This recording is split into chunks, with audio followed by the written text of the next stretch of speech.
que l'hiver s'installe doucement ici en France, les journées raccourcissent de plus en plus. Cette période obscure réveille en moi un besoin de lumière, de chaleur et de réconfort. Les journées à l'atelier, elles, se font plus longues, au contraire, et le rythme de travail très intense. La fatigue s'installe et j'essaye de me préserver en mettant en place des petits rituels. Tous ces gestes anodins, mais qui font beaucoup de bien et qui permettent au corps et surtout à la tête de tenir la distance. C'est une fraîche matinée et c'est une très jolie matinée. Je suis depuis 2 jours, je suis migraineuse et là je commence tout juste à sortir de ma migraine et du tunnel. Quand j'ai des grosses fatigues, c'est ce qui arrive. Et là j'ai un petit peu forcé ces 3 dernières semaines, j'ai pas pris un seul week-end depuis que je suis rentrée de vacances. Ce qui m'amène à m'interroger sur la nécessité parfois des vacances, puisqu'après je force 3 fois plus pour rattraper le retard. Donc un vaste sujet ça. Mais je pense quand même qu'il y a un bénéfice à prendre des vacances, mais c'est vrai que parfois ça compense dans l'autre sens. Donc j'ai eu la grosse migraine. Et dimanche c'était tempête, mais vraiment grosse tempête.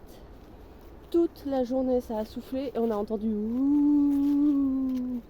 On en avait marre. Au début on trouvait ça marrant et après le ouh en continu jusqu'à 20h le soir. Donc là je fais une balade et je ramasse des branches en fait. Il y a une très belle brume avec un peu de ciel bleu. Je pense qu'il va faire très beau aujourd'hui. Donc c'est parfait. C'était une petite promenade pour me donner des forces et sortir vraiment m'aérer les bronches. En général ça finit de guérir la migraine.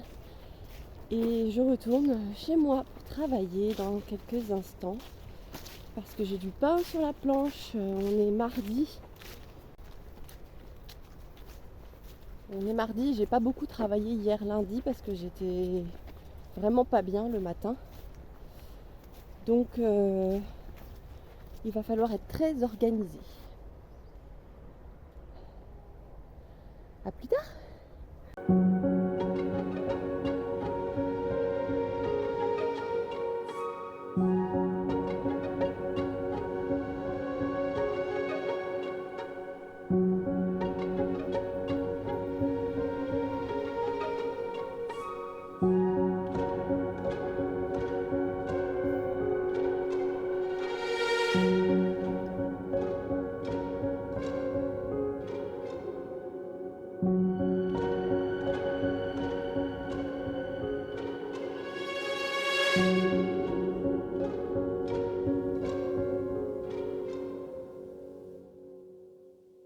Je suis dans mon atelier parce qu'en fait c'est le bazar dans la maison et j'ai pas envie de vous montrer. On est le 27 novembre et ça y est, c'est le rush, c'est la période de travail intense qui commence et ça commence vraiment à se ressentir, oui, dans le carnet de commandes, mais à se ressentir beaucoup là, dans le stress en fait que j'éprouve. Donc j'essaye de me détendre et en même temps de rester efficace. Donc voilà, j'essaye de pas trop forcer sur le café, mais de quand même en boire un peu. Aujourd'hui, je dois faire l'imperméable d'une cliente. C'est chouette parce que c'est un imperméable couleur aubergine, lit de vin, violine, enfin vous voyez dans ces couleurs-là. Et jusqu'ici, j'en ai pas encore fait. C'est vraiment une commande particulière. J'étais un peu embêtée parce que quand j'accepte ce genre de commande, j'anticipe pas toujours que j'ai pas la bonne couleur de galon, de dentelle. Et comme moi, il y a quasiment des dentelles sur tous mes vêtements, ben là, j'étais obligée de passer par une étape teinture de dentelle. Ce qui m'a un petit peu ralenti. Et j'ai cherché des dentelles en fait qui soient déjà colorées chez des fournisseurs. Et hélas, il n'y avait pas cette couleur-là, donc je dois passer par un petit moment teinture. Et la dentelle était en train de sécher là, donc bon, on fait au mieux, mais il va être très beau. J'essaierai de vous montrer une ou deux étapes. Et aujourd'hui, 27 novembre, c'est mercredi, et je vais prendre le temps avec ma fille de petit à petit changer la décoration pour passer en mode Noël et enlever un peu plus de déco d'automne, même si pour moi en novembre on est encore en automne, même si les gens ont tendance à l'oublier et qu'on commence à entrer dans un état d'esprit de fête de fin d'année. Mais c'est vrai qu'on a envie, parce que voilà, on est toutes et tous influencés quand même par cette communauté. On est tous reliés et en fait les réseaux sociaux et tout nous influencent et c'est vrai que ça nous donne envie de créer aussi cette bulle un peu magique dans notre maison et puis c'est tellement agréable je trouve à faire. Donc ce soir on va faire le sapin et puis je vais accrocher quelques guirlandes, mettre quelques lumières, des bougies. Donc je vais essayer de vous filmer un petit peu tout ça. Jusqu'au 20 décembre, je vais aborder la phase où je vais être principalement devant ma machine à coudre. Voilà. J'essaierai de faire des pauses quand même.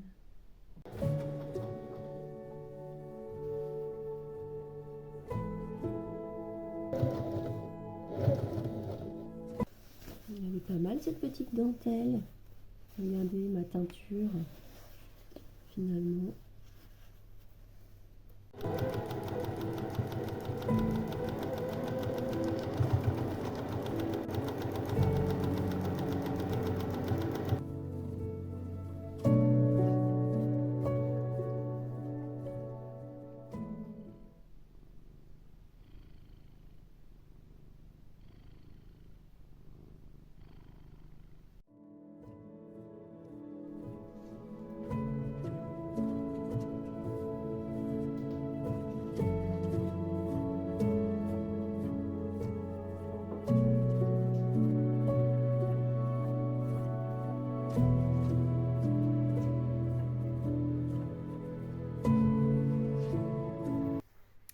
Hello, on est jeudi 28 novembre. Ça y est, c'est mon jour d'anniversaire où je suis rentrée dans cette maison. Et je crois qu'il y a 4 ans, il faisait exactement le même temps qu'aujourd'hui. C'est-à-dire un temps très très très breton. Un petit ciel gris. Aujourd'hui, j'ai envie de faire un bon repas du coup pour ma fille. Et je crois que ce soir, on va continuer les décorations du sapin. Enfin, je vais peut-être attaquer un peu sans elle parce qu'elle rentre tard du lycée. Poser la guirlande électrique déjà pour éclairer le sapin. J'aime bien moi les sapins qui ont juste une guirlande lumineuse, je sais pas vous. Mais moi, ça apporte suffisamment de magie dans la maison pour moi. Alors après, évidemment, j'aime beaucoup aussi rajouter les petites décos. Pardon, j'ai la main qui tremble. Je vais changer de bras. Et ça fait son charme d'ajouter toutes les décorations.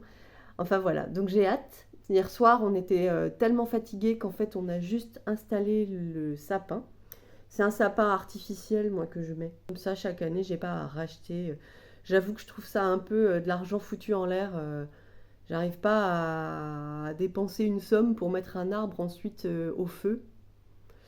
Voilà, c'est pas trop mon truc, même si j'adore l'odeur par contre. Donc ce que je fais chaque année, et j'en avais déjà parlé dans la vidéo où je faisais, je crois, mon atelier avant Noël, il y a à peu près un an et demi. Dans cette vidéo-là, j'expliquais que je mettais souvent des branches de sapin réelles que je ramassais dans la forêt. Et je les rajoute un petit peu dans le sapin, et comme ça donne la senteur. Et puis on a des vraies branches comme ça fait un peu illusion. Je vous montre pour l'instant. Voilà, pour l'instant, j'ai installé mon petit sapin comme ça. Voilà, il n'est pas bien grand, mais comme on n'a pas non plus une très grande maison, et ben c'est très très bien. Et après, on a aussi notre tout petit sapin, qui était notre sapin qu'on avait à Paris. C'est mignon. À chaque ville, ses proportions. Donc j'avais le petit sapin, il est beaucoup plus joli d'ailleurs, mais il est minuscule. Donc on va peut-être cette année se faire plaisir et faire un petit sapin juste éclairé et un grand sapin décoré. Voilà, je vous montre ça plus tard.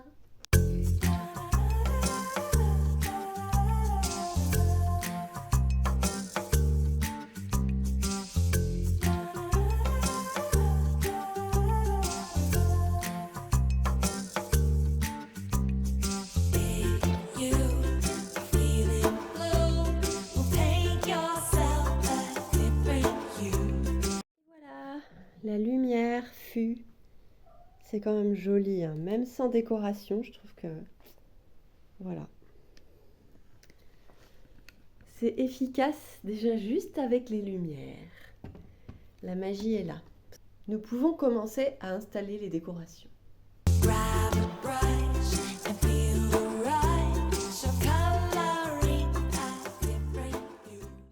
Une chose qui me met le cœur en joie chaque année, c'est de redécouvrir les trésors que nous avions soigneusement rangés dans des boîtes et puis oubliés. C'est amusant de voir comme on oublie vite ce que nous possédons. Et chaque mois de décembre, ma fille et moi redécouvrons ces petites merveilles. C'est bon de s'émerveiller devant ces objets de décoration qui ont tous leur petite histoire et qui nous racontent quelque chose à leur manière. J'ai toujours aimé ça, depuis toute petite. Et aujourd'hui, je suis heureuse de transmettre un peu de cette magie à ma fille. Oh, elle est déjà grande, mais je crois qu'elle a gardé son âme d'enfant. Je crois que c'est vraiment ça le plus important. Même si l'on traverse des périodes de fatigue, même si c'est dur, ne pas oublier de s'émerveiller. Il me semble que c'est une des clés du bonheur. C'est sûrement un peu pour ça que je réalise toutes ces vidéos, pour me le rappeler à moi-même. Et puisse-t-elle vous faire aussi un peu de bien au passage, qui sait.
Sur ces images, vous me voyez réaliser une pâtisserie que j'avais promis de faire pour ma fille.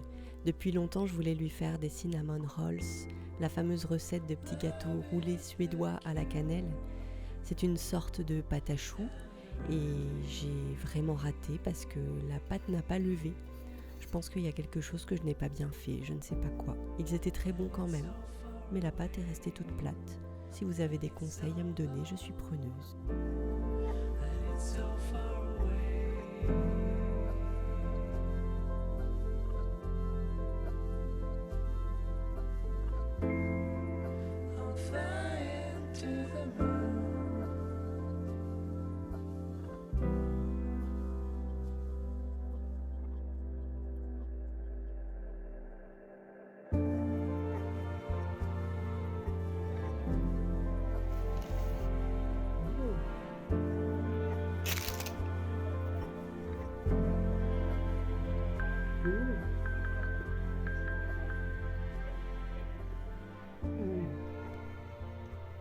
C'est trop chaud.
Je voulais vous parler un peu lecture. Vous l'aurez compris, j'aspire à des activités réconfortantes et dans un esprit de magie, de poésie et de légèreté, encore plus en hiver.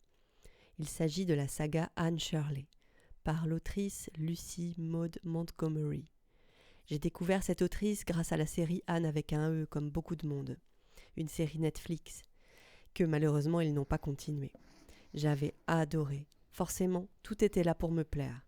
Des costumes victoriens, de la tendresse, le Canada, une enfant rêveuse et très singulière à laquelle je m'identifie énormément. La nature est mise en avant aussi dans cette série. Bref, c'est une saga rééditée par la maison Monsieur Toussaint l'Aventure. Les livres existent à l'unité, mais il y a aussi le coffret. J'ai eu la chance d'en recevoir un pour mon anniversaire. Il est vraiment sublime. Le papier est en couverture nacrée. Les 4e de couverture également sont toutes nacrées. La police d'écriture est tout aussi belle. Chaque détail est soigné. Il y a 8 volumes. Et je suis actuellement en train de lire le 4e. Et ça veut donc dire que j'ai largement de quoi passer l'hiver au chaud avec des lectures magiques. Et ça, c'est parfait.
Merci d'avoir regardé cette vidéo.